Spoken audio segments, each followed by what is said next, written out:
بسم اللہ الرحمن الرحیم الحمد للہ وکفا وسلام علی عباده الذین اصطفى اما بعد اعوذ باللہ من الشیطان الرجیم بسم اللہ الرحمن الرحیم قل اللہ یحییکم ثم یمیتکم ثم یجمعکم الی یوم القیامة لا ریب فیہ صدق اللہ العظیم۔ درود شریف۔ اللہم صلی علی محمد وعلی آل محمد کما صلیت علی ابراہیم وعلی آل ابراہیم انکا حمید مجید۔ اللہم بارک علی محمد وعلی آل محمد کما بارکت علی ابراہیم وعلی آل ابراہیم انکا حمید مجید۔ محترم بزرگوں اور دوستو، ابھی یہ بیان جو میں آپ حضرات کے سامنے پیش کر رہا ہوں، اس کا نام ہے قیامت کا ہولناک منظر۔ میں آپ حضرات کی خدمت میں لے کر حاضر ہوا ہوں، اس لیے کہ اس کا جو پہلا پارٹ تھا تو وہ تو ہو چکا تھا، دوسرا باقی تھا۔ جہاں سے میں نے دوسری تقریر شروع کرنی ہے اور پہلی تقریر جو چھوڑی تھی آپ حضرات وہاں سے سنیے۔ ہر ایک کے ساتھ ان کا شیطان بھی ہوگا، منہ کے بل گھسیٹ کر لوہے کے ہتھوڑوں سے مارتے ہوئے فرشتے ان کو جہنم میں ڈھکیل دیں گے۔ وہاں سے جب بھی تکلیف کی وجہ سے نکلنے کا ارادہ کریں گے، اسی میں واپس ڈھکیل دیے جائیں گے۔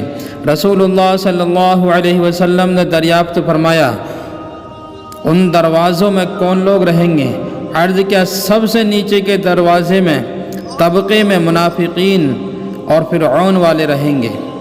یعنی آپ خود اندازہ لگائیں کہ سب سے نیچے کا جو دروازہ ہے، جو سب سے نیچے کا طبقہ ہے، وہ سب سے زیادہ گرم ہے، اس میں منافقین رہیں گے۔ منافق ان لوگوں کو کہا جاتا ہے جو اللہ اور اس کے رسول صلی اللہ تعالیٰ علیہ وسلم سے دشمنی رکھتے ہیں، دین سے دشمنی رکھتے ہیں، قرآن سے دشمنی رکھتے ہیں، علماء کرام سے دشمنی رکھتے ہیں، ایسے لوگوں کو منافق کہا جاتا ہے۔ تو یہ لوگ سب سے نیچے کے دروازے میں رہیں گے، سب سے نیچے کے طبقے میں رہیں گے۔ دوسرے درجے میں مشرکین رہیں گے، اور تیسرے درجے میں سابعین، چوتھے درجے میں ابلیس اور اس کے متبعین رہیں گے، پانچویں دروازے میں یہود اور چھٹے دروازے میں، چھٹے طبقے میں نصارہ رہیں گے۔ اس کے بعد جبرائیل علیہ السلام خاموش ہو گئے۔ آپ صلی اللہ علیہ وسلم نے ارشاد فرمایا، خاموش کیوں ہو گئے جبرائیل؟ ساتویں دروازے میں کون لوگ رہیں گے؟ جبرائیل علیہ السلام نے تکلف کے ساتھ شرماتے ہوئے بتایا، اس میں آپ کی امت کے وہ لوگ رہیں گے جنہوں نے گناہ کبیرہ کیے اور بغیر توبہ کے مر گئے۔ یہ سن کر رسول اللہ صلی اللہ علیہ وسلم برداشت نہ کر سکے اور بے ہوش ہو کر گر گئے۔ جبرائیل علیہ السلام نے آپ کا سر مبارک اپنی گود میں رکھ لیا۔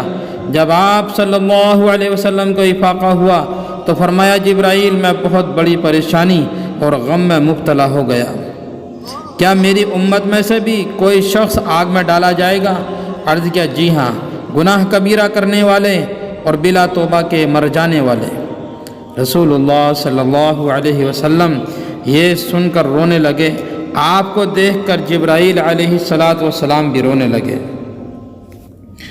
آپ گھر میں تشریف لے گئے اور لوگوں سے ملنا جلنا چھوڑ دیا، صرف نماز کے لیے باہر تشریف لاتے اور کسی سے بات کیے بغیر گھر میں تشریف لے جاتے۔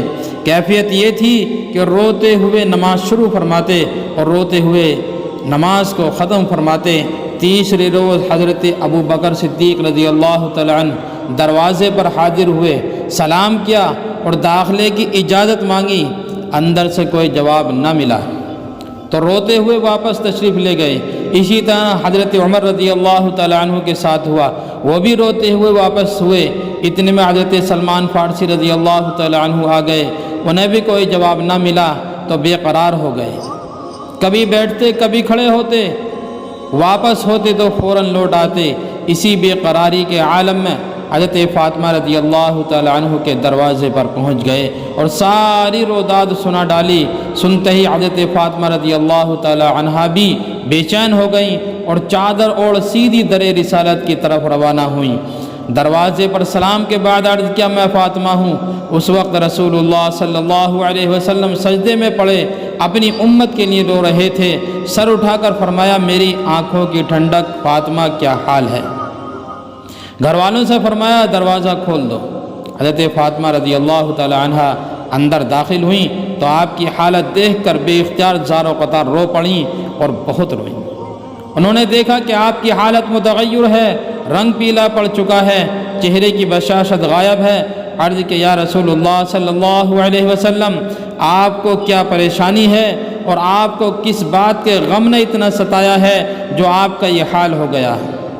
ارشاد فرمایا آپ صلی اللہ علیہ وسلم نے فرمایا کہ فاطمہ میرے پاس جبرائیل آئے تھے، انہوں نے مجھے جہنم کے حالات بتائے اور بتایا کہ سب سے اوپر کے طبقے میں میری امت کے گناہ کبیرہ کرنے والے رہیں گے۔ اس غم نے میری یہ کیفیت کر دی ہے۔ عرض کہ یا رسول اللہ صلی اللہ علیہ وسلم کس طرح ان لوگوں کو داخل کیا جائے گا؟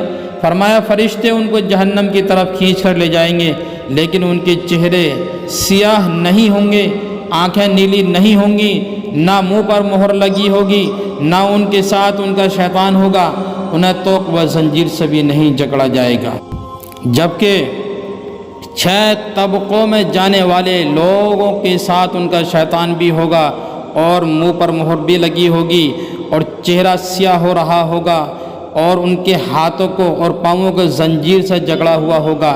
لیکن اس امت کے گناہ گار جب 7ویں طبقے میں جائیں گے، 7ویں طبقے میں جائیں گے تو ان کی یہ حالت نہیں ہوگی، نہ ہی تو ہاتھوں کو باندھا جائے گا، نہ پیروں کو باندھا جائے گا، نہ منہ پر مہر لگائی جائے گی، نہ ہی چہرے سیاہ ہوں گے اور انہیں توق و زنجیر سے بھی نہیں جکڑا جائے گا۔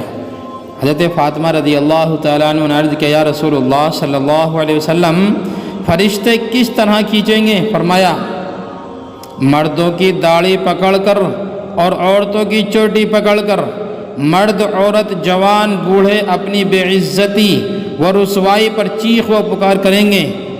اس حال میں جب جہنم تک پہنچیں گے تو دروغہ جہنم یعنی جو جہنم کا دروغہ ہے فرشتوں سے کہے گا یہ کون لوگ ہیں؟ ان کی تو شان ہی عجیب ہے، نہ ان کے چہرے کالے ہیں، نہ ان کی آنکھیں نیلی ہیں، نہ ان کے منہ پر مہر لگی ہے، نہ ان کے ساتھ ان کا شیطان ہے، ان کے گلے میں توق ہے، نہ ان کو زنجیروں سے ہی باندھا گیا ہے۔ فرشتے کہیں گے ہم کچھ نہیں جانتے، ہم نے تو صرف حکم کے بموجب ان کو آپ تک پہنچا دیا۔ دروغہ جہنم ان لوگوں سے کہے گا بدبختو تم ہی بتاؤ تم کون لوگ ہو؟ ایک روایت کے مطابق وہ راستے میں ہائے محمد پکارتے جائیں گے، لیکن دروغہ جہنم کو دیکھتے ہی حضور صلی اللہ علیہ وسلم کا نام بھی بھول جائیں گے۔ وہ کہیں گے ہم وہ ہیں جن پر قرآن نازل ہوا اور رمضان کے روزے فرض کیے گئے۔ دروغہ کہے گا قرآن تو صرف حضرت محمد صلی اللہ علیہ وسلم پر نازل ہوا تھا، آپ کا نام سنتے ہی پکاریں گے ہم حضرت محمد صلی اللہ علیہ وسلم کے امتی ہیں۔ مالک کہے گا دروغہ کہے گا کیا قرآن میں اللہ کی نافرمانی پر تمہیں ڈرایا نہیں گیا تھا؟ جہنم کے دروازے پر آگ دیکھ کر یہ لوگ دروغہ سے گزارش کریں گے ہمیں اپنے پر رو لینے دیجئے۔ چنانچہ روتے روتے آنکھوں کا پانی ختم ہو جائے گا اور خون جاری ہو جائے گا، آنکھوں سے خون جاری ہو جائے گا۔ مالک کہے گا دروغہ کہے گا کاش یہ رونا دنیا میں ہوتا تو آج یہ نوبت نہ آتی۔ دروغہ کے حکم سے ان کو جہنم میں پھینک دیا جائے گا۔ سب کے سب ایک آواز پکاریں گے لا الہ الا اللہ۔ یہ سن کر آگ لوٹ جائے گی۔ مالک کے معلوم کرنے پر کہے گی میں ان کو کیوں کر پکڑوں جبکہ ان کی زبانوں پر کلمہ توحید ہے؟ چند مرتبہ ایسا ہی ہوگا، پھر مالک کہے گا اللہ کا یہی حکم ہے۔ تب ان کو آگ پکڑے گی، کسی کو قدموں تک، کسی کو گھٹنوں تک، کسی کو کوکھ تک اور کسی کو گلے تک۔ جب آگ چہرے کی طرف آئے گی تو دروغہ کہے گا ان کے چہروں اور دلوں کو نہ جلانا، کیونکہ انہوں نے دنیا میں نماز میں سجدے کیے اور رمضان کے روزے رکھے ہیں۔ جب تک اللہ کی مرضی ہوگی اپنے گناہوں کی سزا میں یہ لوگ جہنم میں پڑے رہیں گے اور بار بار اللہ کو پکارتے رہیں گے، یا حنان یا منان یا ارحم الراحمین، یا حنان یا منان یا ارحم الراحمین، یا حنان یا منان یا ارحم الراحمین۔ آخر ایک دن اللہ رب العزت جبرائیل علیہ السلام سے فرمائے گا، امت محمدیہ کی تو خبر لو ان کا کیا حال ہے۔ وہ دوڑے ہوئے دروغہ جہنم کے پاس پہنچیں گے، وہ جہنم کے وسط میں آگ کے ممبر پر تشریف فرما ہوں گے۔ جبرائیل علیہ السلام کو دیکھتے ہی استقبال کے لیے کھڑے ہو جائیں گے، آنے کا سبب دریافت کریں گے۔ جبرائیل علیہ السلام کہیں گے، امت محمدیہ کے حال کی تفتیش کے لیے آیا ہوں، ان کا کیا حال ہے؟ وہ جواب دیں گے، بہت برا حال ہے، تنگ جگہ میں پڑے ہیں، آگ نے ان کے جسم جلا ڈالے، ان کا گوشت کھا گئی، صرف چہرہ اور دل باقی ہے جن میں ایمان چمک رہا ہے۔ جبرائیل علیہ السلام فرمائیں گے، ذرا مجھے بھی دکھاؤ۔ جبرائیل علیہ السلام کو دیکھتے ہی لوگ سمجھ جائیں گے یہ عذاب کے فرشتے تو نہیں ہیں، ان کے حسین چہرہ ہے، ان کے حسین چہرے سے رحمت جھلک رہی ہے۔ پوچھیں گے یہ کون ہے؟ اتنا حسین چہرہ آج تک نہیں دیکھا۔ ان سے کہا جائے گا یہ جبرائیل علیہ السلام ہیں جو حضرت محمد صلی اللہ علیہ وسلم کے پاس وحی لے جایا کرتے تھے۔ وہ لوگ آپ کا اسم گرامی سنتے ہی چیخنے لگیں گے، جبرائیل ہمارے آقا حضرت محمد صلی اللہ علیہ وسلم سے ہمارا سلام عرض کر دینا اور یہ بھی کہہ دینا کہ ہمارے گناہوں نے ہمیں آپ سے جدا اور برباد کر دیا ہے۔ جبرائیل علیہ السلام واپس ہو کر رب کریم کو سارا ماجرا سنائیں گے۔ اللہ تعالیٰ فرمائے گا، جبرائیل انہوں نے تم سے کچھ کہا ہے؟ کہیں گے جی ہاں، حضور اکرم صلی اللہ علیہ وسلم سے اپنا سلام عرض کرنے اور اپنی تباہ حالی بیان کرنے کو کہا ہے۔ حکم ہوگا جاؤ ان کا پیغام ان تک پہنچا دو۔ یہ سنتے ہی جبرائیل علیہ السلام فوراً حضور اقدس صلی اللہ علیہ وسلم کی خدمت میں پہنچیں گے۔ آپ صلی اللہ علیہ وسلم اس وقت سفید موتی کے ایک ایسے محل میں آرام فرما ہوں گے جس کے 4000 دروازے ہوں گے، ہر دروازے کے دونوں پٹ سونے کے ہوں گے۔ سلام کے بعد عرض کریں گے، آپ کی امت کے گناہ گاروں کے پاس سے آ رہا ہوں۔ انہوں نے آپ کو سلام عرض کیا ہے اور اپنی تباہی و بربادی کا حال آپ تک پہنچانے کو کہا ہے۔ وہ بہت ہی پریشانی اور مصیبت میں مبتلا ہیں۔ آپ سنتے ہی عرش کے نیچے پہنچ کر سجدہ ریز ہو جائیں گے اور اللہ کی ایسی تعریف کریں گے کہ آپ سے پہلے کسی نے بھی ان الفاظ میں تعریف نہ کی ہوگی۔ حکم ہوگا سر اٹھاؤ، مانگو کیا مانگتے ہو، ضرور دیا جائے گا۔ اگر کسی کی سفارش شفاعت کرنا چاہتے ہو تو قبول کی جائے گی۔ بارگاہ عزتی میں رسول اللہ صلی اللہ علیہ وسلم عرض کریں گے، اے پروردگار، میری امت کے گناہ گاروں پر تیرا حکم نافذ ہو چکا ہے، انہیں ان کے گناہوں کی سزا مل چکی ہے، انہیں ان کے گناہوں کی سزا بھی دی جا چکی ہے، اب ان کے سلسلے میں میری شفاعت قبول فرمائیں۔ حکم ہوگا، ہم نے آپ کی شفاعت قبول فرما لی، آپ خود تشریف لے جائیں اور جہنم سے ہر اس شخص کو نکال لیجئے جس نے لا الہ الا اللہ محمد الرسول اللہ پڑھا ہو۔ چنانچہ رسول اللہ صلی اللہ علیہ وسلم جہنم کی طرف جائیں گے، دروغہ جہنم آپ کو دیکھتے ہی تعظیم کے لیے کھڑا ہو جائے گا۔ آپ اس سے فرمائیں گے، مالک میری امت کے گناہ گاروں کا کیا حال ہے؟ وہ عرض کرے گا، بہت برا حال ہے۔ آپ صلی اللہ علیہ وسلم جہنم کا دروازہ کھولنے کا دروغہ کو حکم دیں گے۔ جیسے ہی جہنمی رسول اللہ صلی اللہ علیہ وسلم کو دیکھیں گے، چیخ پڑیں گے، یا رسول اللہ صلی اللہ علیہ وسلم، آگ نے ہماری کھالوں اور کلیجوں کو جلا ڈالا، آپ سب کو نکال لیں گے، آپ سب کو نکال لیں گے، سب کوئلے کی مانند کالے ہوں گے۔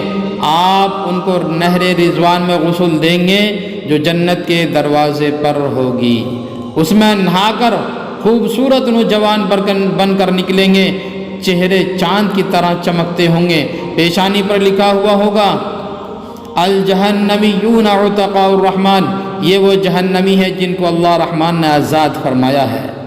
پھر ان کو جنت میں داخل کر دیا جائے گا۔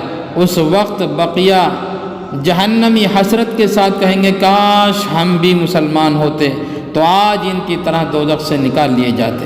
ربما یود الذین کفروا لو کانوا مسلمین، بہت سے کافر اس کی تمنا کریں گے کہ کاش وہ بھی مسلمان ہوتے۔ اس کے بعد موت کو مینڈھی کی شکل میں لا کر جنتی اور دوزخی لوگوں کے سامنے ذبح کر دیا جائے گا اور دونوں سے کہہ دیا جائے گا اب کسی کو موت نہیں آئے گی، جو جہاں ہیں وہاں ہمیشہ ہمیشہ رہے گا۔ اللہ تعالی عمل کرنے کی توفیق عطا فرمائے۔ اور میری آخر میں گزارش یہ ہے کہ آپ ہمارے چینل پر اگر نئے ہیں تو چینل کو سبسکرائب ضرور کر لیں اور ویڈیو کو شیئر کریں اور لائک کریں۔ آپ کا جو ہے سبسکرائب کرنے سے کچھ نہیں جاتا، لیکن ہمیں ہمت اور حوصلہ مل جاتا ہے۔ ہمیں معلوم ہو جاتا ہے جب آپ سبسکرائب کر دیتے ہیں تو ہمیں معلوم ہو جاتا ہے کہ آپ نے چینل کو ہمارے سبسکرائب کیا ہے، تو ہمیں حوصلہ ملتا ہے۔ جن لوگوں نے ہمارے چینل کو سبسکرائب کر لیا ہے اللہ تعالیٰ ان کے مال کی حفاظت فرمائے، مال میں برکت عطا فرمائے، کاروبار میں برکت عطا فرمائے، عزت کی ایمان کی حفاظت فرمائے اور اولاد میں برکت عطا فرمائے اور روزی رزق میں برکت عطا فرمائے۔ اللہ تعالیٰ عمل کی توفیق عطا فرمائے۔